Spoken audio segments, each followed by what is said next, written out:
এই, আমার বোন তোকে ভালোবেসে তোকে বিশ্বাস করে পুরো পরিবার ছেড়ে তোর কাছে চলে আসছে, আর তুই কিনা আমার বোনকে কাজের মেয়ে বানায় রাখছিস, তার গায়ে হাত তুলিস। আমি আমার বউকে যা মন চায় তা করে মারবো কাটবো, তাতে তোমার কি? হ্যাঁ, তুমি বলার কে? তোমার আমি ওর ভাই, আমি ওর।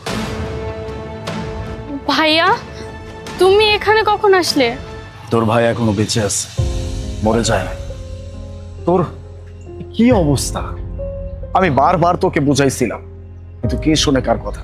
আজকে বুঝতে পারতেছিস? এই জন্যই বলে নিজের পরিবারের লোকজন নিজের মানুষের জন্য অন্তত কোনোদিন খারাপ চায় না। হ্যাঁ ভাইয়া, এখন আমি খুব ভালোভাবে বুঝতে পেরেছি। আমি যেমন কর্ম করেছি তার তেমনই ফল পেয়েছি। ভাইয়া, আমি তোমাকে অনেক কষ্ট দিয়ে ফেলেছি, তুমি প্লিজ আমাকে মাফ করে দিও।